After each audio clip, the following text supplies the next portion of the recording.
सिंके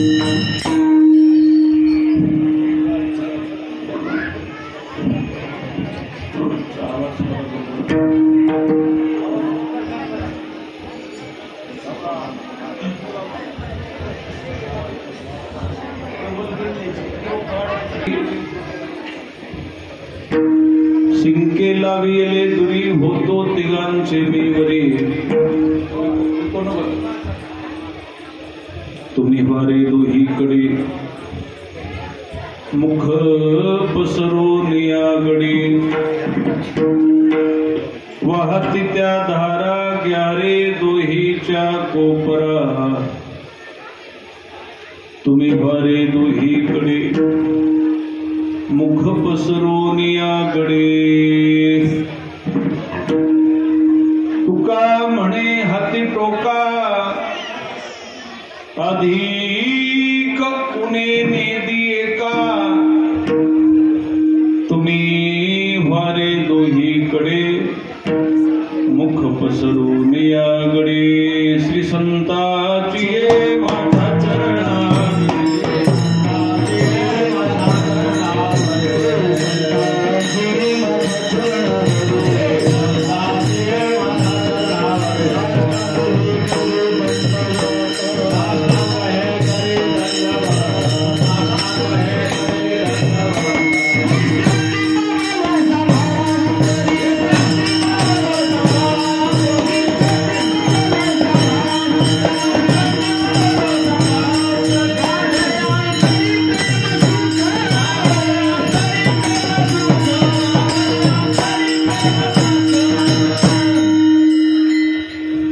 माझी वाणी मानेल संतासी रंजवो चित्तासी आपुलिया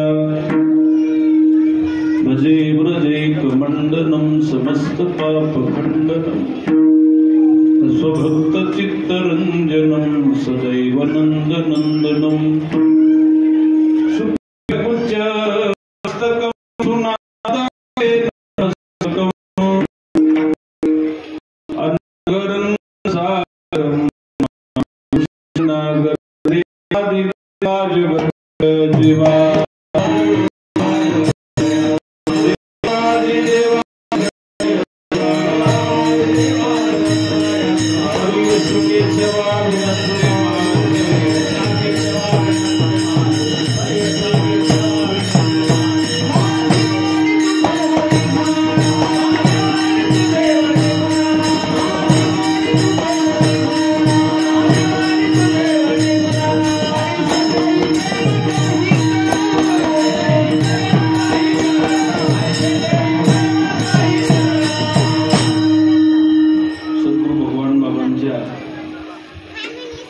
प्राण प्रतिष्ठा आणि कलशरोहणाचा कार्यक्रम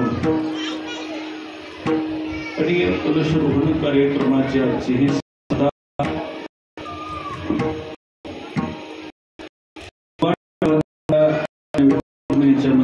काम समस्त सगळी मंडळी सहकार करून पूर्णत्वाला गेलेला आहे आणि त्याचा आजचा हा पूर्णाहुतीचा दिवस आहे। आवाज येतो का? हे तर सांगायची बोली नसते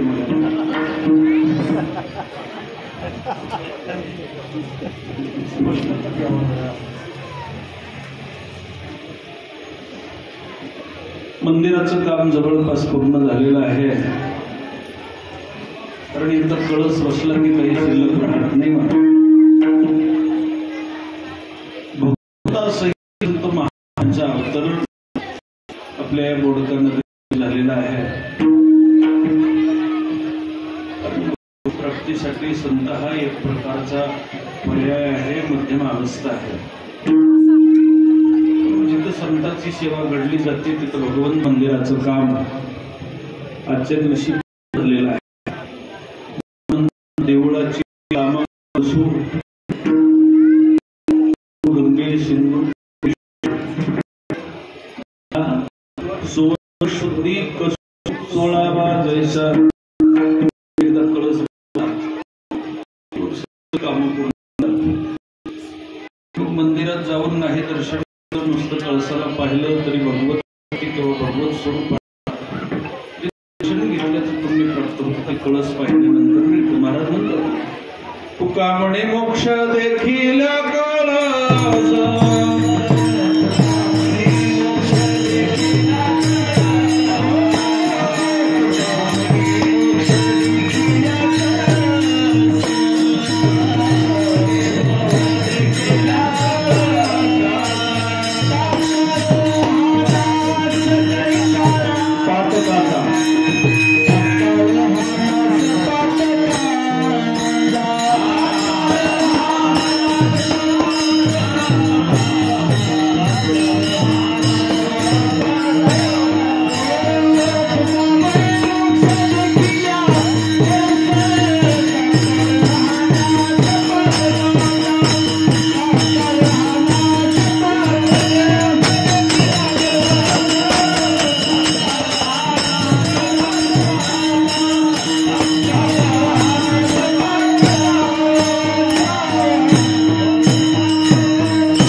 कळसाला पाहिल्यानंतर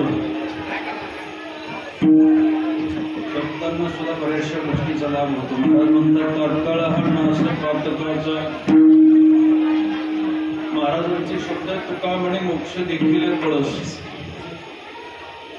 कळस नसलेल्या मंदिराचं दर्शन घ्यायची परवानगी नाही.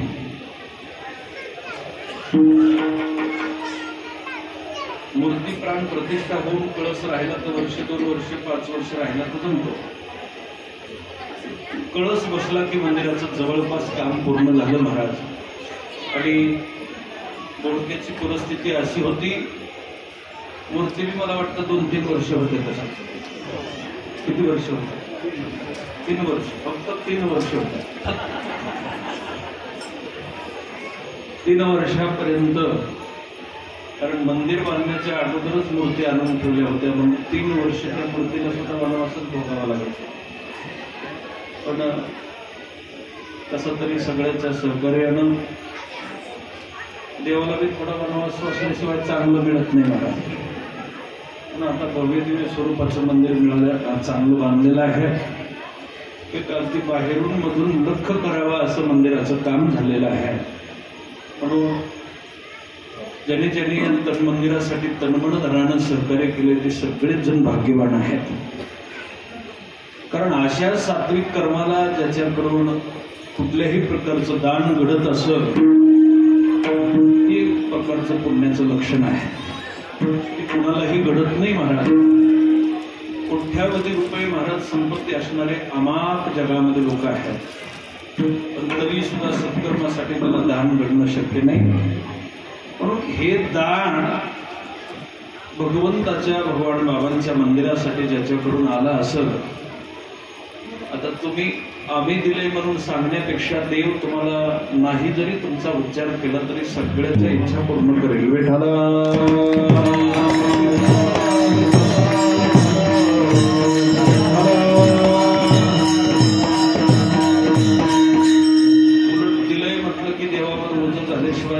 दानाचं दान देत असताना मी दिलं असं उच्चार कधी वाणीनं होऊ नये. ज्यानं ज्यानं या तन्मन धनानं मंदिरासाठी सहकार्य केलं असेल भगवंत सगळ्याच्या इच्छा पूर्ण करतो. कारण संताला दिल्यानंतर भगवंत त्याचं उष्ण ठेवीत नाही महाराज. देवाला दिलं ना, 1 रुपयाचे 100 रुपयापर्यंत परतफेड करतो.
थोड्यासाठी देतो फार. थोडं जरी दिलं तरी किती देतो? अगदी थोडं दिलं तर तो भरपूर देतो. माणसाचे लक्षण जेवढं दिलं तेवढं देत नाही. फार देण्याचा तो संबंध सोडा. व्याजानं दिले तरच मला वाटतं काय की फार देत असते. उष्णची तर फार फजिती असते. उष्ण दिल्यावर काही व्यवस्थित वेळेला देत नाही. भगवंताचा महाराज स्वानुभव आहे. प्रत्येकाला अनुभव आहे. भगवंताला ज्याला थोडं थोडं दिलं त्याला भरपूर देतो. ज्याला वेळ दिली भगवंताला त्यालाही भरपूर देतो. ज्याला द्रव्य दिलं त्याला द्रव्य देतो. प्रत्येक जण प्रत्येक वेगळ्या वेगळ्या अपेक्षित आहेत. तुम्ही व्यापाऱ्याच्या दुकानामध्ये जर जाऊन कधी बघितलं तर फक्त लक्ष्मीचा फोटो असतो. लक्ष्मी हुकली तर बालाजीचा असतो. आणि बालाजी नसत तर आता साईबाबाचा असतो. कारण ते फक्त धनाची पूजा करतात. कशाची? पांडुरंगाची पूजा करीत नाहीत. कारण पांडुरंगाचं महाराज श्रेष्ठत्वच वेगळं आहे. पांडुरंगाचा फोटो लावला की धन कमवत असताना सत्यतेनं कमवावं लागतं. आणि पांडुरंगाची पूजा करून आणि तिनं जर धन कमवित असत ना तर 10-5 वर्षात तर काही राहत नाही. मला नुसता फोटोच राहतो आमच्या पांडुरंगाचा. मी सांगत नाही. महाराज म्हणतात देवाची ते खून आला ज्याच्या घरा.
पांडुरंगाच्या भक्तीनं धन नाही मिळालं तरी एवढं मात्र मिळालं की ते माणसं अखंड समाधानी असतात.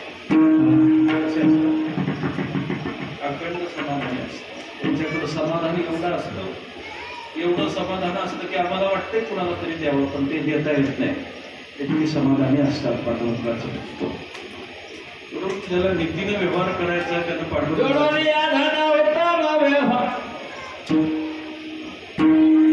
नीतीनं व्यवहार करायचा आहे. पांडुरंगाचं सांगायचं त्याला भगवंताची भक्ती करावी. पांडुरंगाची त्याला आणि तिनं धन कमवायचंय. त्याने कोणाचीही केली तरी काही अडचण नाही. कल्पना करा आपल्याला जास्त वेळ नाही कारण 35 मिनिटं राहिले कीर्तनाचे सगळे. त्याच्यामध्ये आता 80 मिनिटं गेले असते. आपल्याला थोड्या वेळात सेवा संपवायची. म्हणून संतांची आणि पांडुरंगाची जिथं सेवा असेल ना तिथं कसल्याही प्रकारचं उन्नत होत नाही. आता मंदिराचं आपलं काम झालेलं आहे. आता मग जसं सांगितलं पंढरपूरचा पांडुरंग अगदी आपल्या गावामध्ये आलेला आहे. आणि सद्गुरू भगवान बाबांचं सुद्धा वास्तव्य आहे. आता कसल्याही प्रकारची उणीव नाही. संतांकडून ज्ञान मिळतं. संतांची सेवा केल्यानं ज्ञानाची प्राप्ती होती आणि भगवंताची सेवा केल्यानंतर जन्म होती. संसाराचा नाश होतो. उद्धार होतो. आणि एकाच्या सेवेनं महाराज ज्ञान प्राप्त होतं. ज्ञानापासून सुखाची प्राप्ती होते आणि उद्धारापासून भयाचा नाश होतो. विठ्ठला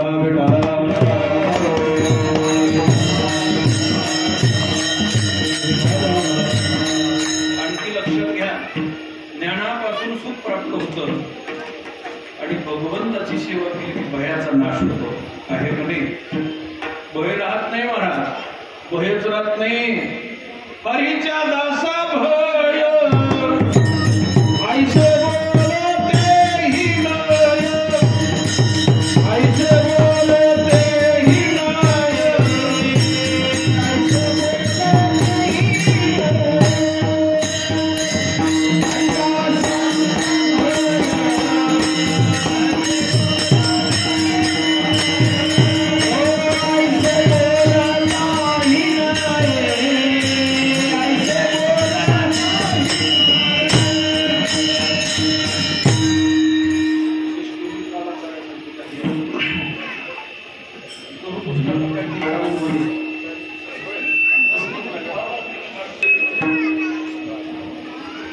ऐसे बोलो तेही नय, किंवा हरीच्या दासा चिंता अघटित हे वार्ता. हरीच्या दासा काहे भय नाही त्रैलोक्ये, भय नाही त्रैलोक्ये, भय नाही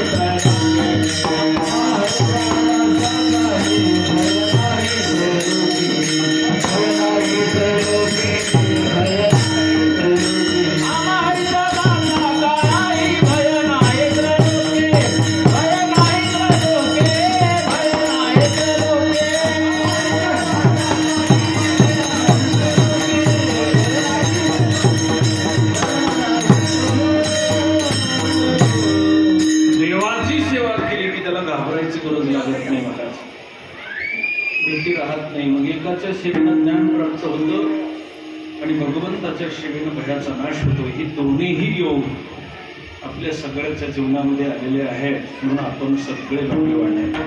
कीर्तन काल्याचं आहे, वेळ कमी आहे, पण बाकीचा विस्तार न करता अभंगाकडे वळतो. अभंग काल्याचा आहे आणि ज्याला ज्याला काल्याच्या प्रसादाची अपेक्षा आहे अशा सर्व साधकांना जगद्गुरु संत श्रेष्ठ तुकाराम महाराज एक प्रकारचा उपदेश करतात. काही काही वेळेस माणसाला असं वाटतं की आपल्याला कोणाकडून प्रसाद घेण्याची गरज नाही, आमच्यामध्ये सामर्थ्य येते. काल्याच्या भगवंताच्या प्रसादापर्यंत जाण्यासाठी कोणाचंही सामर्थ्य महाराज प्राप्त होत नाही. जो काल्याच्या प्रसादापर्यंत प्राप्त झालाय तो एक तर चौथ्या गुणातला पाहिजे, दुसरी गोष्ट त्याच्याकडे वैराग्य पाहिजे. जो काल्याचा प्रसाद वाटणार आहे त्याचे इंद्रिय अगदी तृप्त झालेली पाहिजे. त्याचे अतृप्त इंद्रिय असतील असा कधी दुसऱ्याला वाटू शकत नाही. नुसत्या प्रसादावरच घेऊ नका. कुठला जर विषय घेतला ज्याचे स्वतःचे इंद्रिय अतृप्त आहे तो कधी दुसऱ्याला वाटत येत नाही. स्वतःचे इंद्रिय तृप्त पाहिजेत. ते इंद्रिय जर स्वतःचे तृप्त नसतील तर त्याच्याकडून कुठलीच वाटप कोणाला घडू शकत नाही. विठ्ठला विठ्ठला.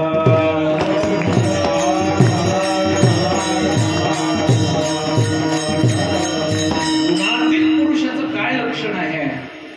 ज्यावेळेस गीतेमध्ये 14व्या अध्यायाचं तुम्ही जर वर्णन ऐकलं ना तर त्याच्यामध्ये 3 गुणाचं आणि 4थ्या गुणाचं वर्णन केलं.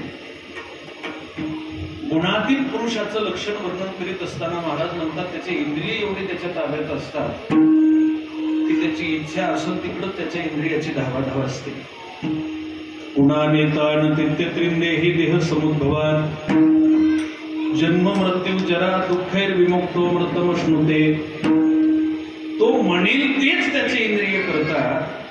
अशा प्रकारचं आचरण गुणातीत पुरुषाचं असतं. हे 4थं लक्षण आहे. काही माणसं सत्वगुणित, काही रजोगुणित, काही तमोगुणित आणि ज्या 4थ्या गुणामध्ये वर्णन आहे त्यात गुणातीत पुरुष आहे. अशा गुणातीत पुरुषाचं वर्णन करीत असताना महाराज सांगतात त्याच्या इंद्रियाला कसल्याही प्रकारची आसक्ती राहत नाही, अगदी तृप्त असतात. आता इंद्रिय तृप्त असतात हे म्हणणं थोडं वावगं ठरतं. कारण जगामध्ये जन्माला आलेल्या कुठल्याही पुरुषाची इंद्रिय तृप्त नाहीतच महाराज. आहेत कान असं, मन असं, बुद्धी असं, डोळे असतील, कुठला तरी इंद्रिय तृप्त आहे का? पंचपक्वान्नाचं जेवण खाणाऱ्याला सुद्धा विशेष सांगायचं म्हणजे इंद्रियाला एकदा एखाद्या चवीची सवय लागली आणि त्या चवीची एकदा आवड अंतकरणापर्यंत पोहोचली महाराज की आता खाल्लेला पदार्थ मला किती वर्षांना मिळेल तिथपर्यंत वाट बघत बसतो.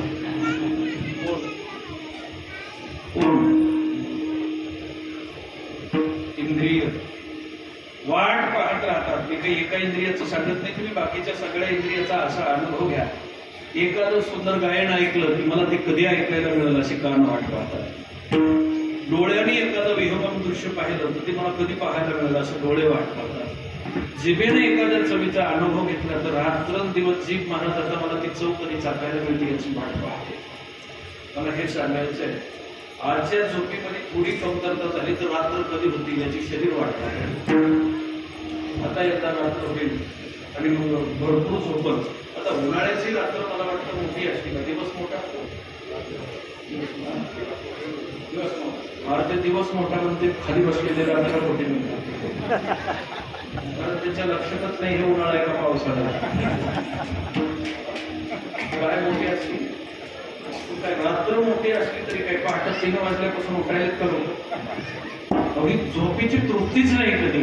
ज्ञानोबराय म्हणतात निद्रेविषयी सांगू जीवी आती लागू झोपी जाता स्वर्ग व्हावो म्हणे.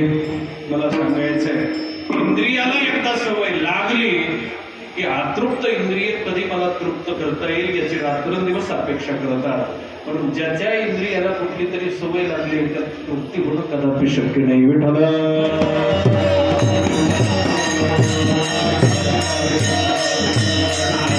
इंद्रिय अतृप्त आहे अशाला प्रसादाची वाटप करण्याचा अधिकार नाही. तो प्रसादाचा अधिकारीही नाही आणि त्याला प्रसाद वाटायलाही येत नाही. पण प्रसाद खाण्याची अपेक्षा आहे. आता रजोगुणी तमोगुणी माणसं जरी असली तरी काय उद्धार व्हावा असं वाटत नाही का मला? प्रत्येकाची अपेक्षा आहे. रजोगुणी असेल तमोगुणी थोडा उशिरा उठत असेल पण तरी सुद्धा त्याला वाटतं माझा उद्धार व्हावा. मला माहित आहे 6 महिने झोपणारा कुंभकर्ण सुद्धा रावणाला उठल्यानंतर तत्वज्ञानच सांगितलं होतं. कुणी? रावण हा रजोगुणी होता, कुंभकर्ण तमोगुणी होता आणि विभीषण हा सत्वगुणी होता. सत्वगुणाचं भगवंताकडे आकर्षण असतं, रजोगुणाचं विषयाकडे आकर्षण असतं आणि तमोगुणाचं अज्ञानाकडे किंवा आळसाकडे आकर्षण असतं. मला सांगायचंय 6 महिन्याला कुंभकर्ण झोपेमधून जाग केलं. जाग केल्यानंतर कुंभकर्ण महाराज माझी झोप आणखी पूर्ण झाली नाही, अर्ध्यामध्ये काय कारण सांगतो. काय नाव होतं रावणाच्या प्रधानाचं? रामायणामध्ये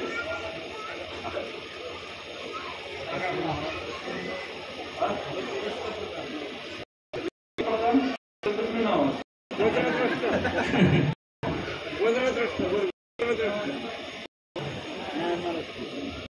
प्रहस्त प्रधान.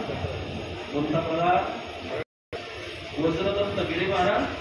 वज्रदत्त तुम्ही महाभारतातला न्यायला पाहिजे. त्या प्रधानानं सांगितलं प्रयोजन महाराज लंका पुढे संकटात आहे. कुंभकर्ण सांगतो लंकेवर आणि संकट. मला वाटत नाही हे खरं असं. कारण राज्यावर संकट केव्हा येतं ज्यावेळेस राजा भ्रष्ट होतो. आपला राजा भ्रष्ट झाला असं प्रहस्तानं खाली मान घातली. राजा कधी भ्रष्ट होतो तर चोरीचं व्याभिचाराचं कर्म जर राजाकडून घडलं तर राजा भ्रष्ट होतो. चोरीचं व्याभिचाराचं कर्म राजाकडून नाही कुणाकडून जे घडलं की भ्रष्ट झालं मला. कुणाकडूनही घडू द्या. परद्रव्य परणारी याचा धरी विटाळ. याचा धरी महाराज म्हणतात या दोन्हीनं भ्रष्ट होतो. कुंभकर्ण झोपेतून उठलाय त्याला काही माहित होतं का? म्हणजे राजा भ्रष्ट झाला असं आणि भ्रष्ट व्हायला 2च कर्म आहेत, एक चोरीचं आणि व्याभिचाराचं. याच्याकडून व्याभिचार करत असतो. प्रहस्त सांगतो कुणीतरी अयोध्या नगरीचा राजा दशरथ त्याचे 2 सुपुत्र आपल्या स्त्री श्री वनवासाला आले होते की त्याची आज्ञा पाळण्यासाठी सुरपणीचं नाक कापल्यामुळे स्त्रीचं वर्णन केलं. त्यानं त्याचं हरण केलं आहे. दशरथाचे पुत्र हे साक्षात ब्रह्मा आहे. ब्रह्माची पत्नी ही साक्षात माया आहे. मायेचं हरण जरी केलं असं ना, मला वाटत नाही याला जगामध्ये वाचवू शकत. जा म्हणावं त्याला, त्या मायेला परत